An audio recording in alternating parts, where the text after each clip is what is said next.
Sejarah bukan sekadar catatan masa lalu.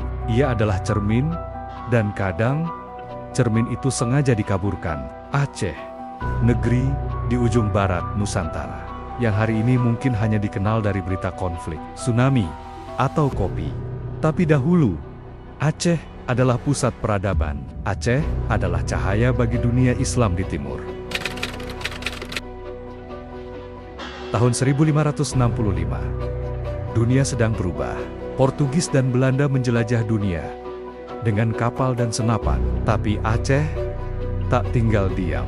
Sultan Alauddin Riayat Shah Al-Kahar mengirim surat resmi langsung ke jantung kekhalifahan Turki Utsmani ke Istanbul. Isi surat itu sangat jelas. Bantulah kami mempertahankan Islam dari ancaman penjajahan Eropa.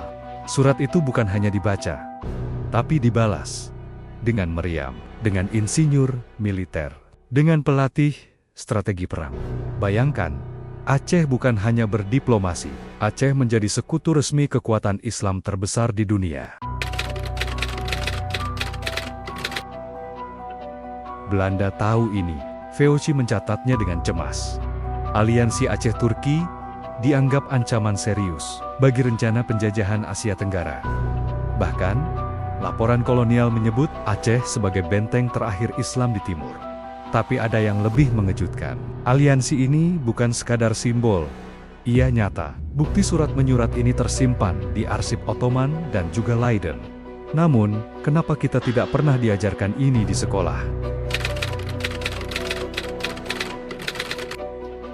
Hari ini, kopi Gayo dikenal dunia. Aromanya menembus cafe di Tokyo, Paris, hingga New York.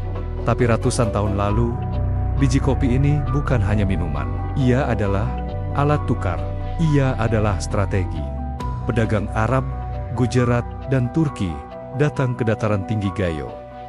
Bukan hanya karena rasa, tapi karena nilai strategisnya, dan di balik biji kopi ini, tersimpan kisah yang jauh lebih dalam.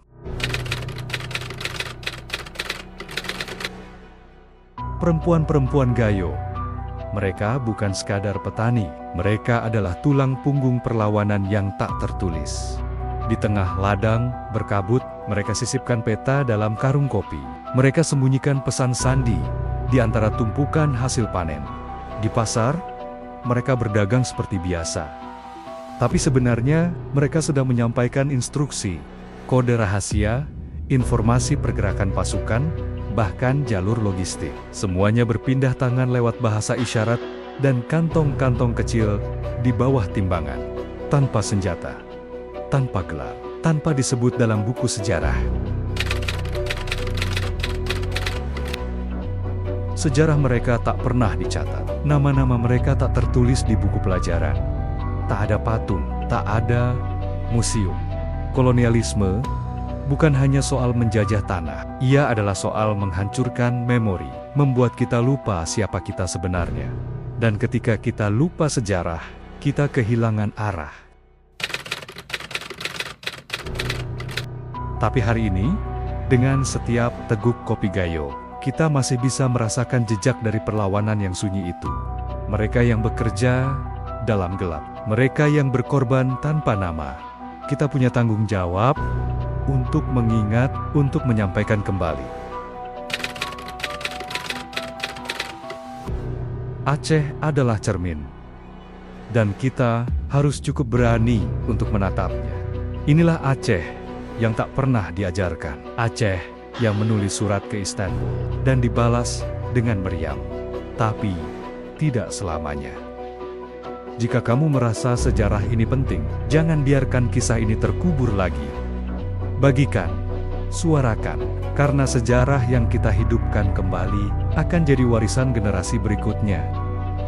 Bagikan video ini sekarang, biar dunia tahu bahwa Aceh bukan hanya sejarah, tapi warisan yang hidup.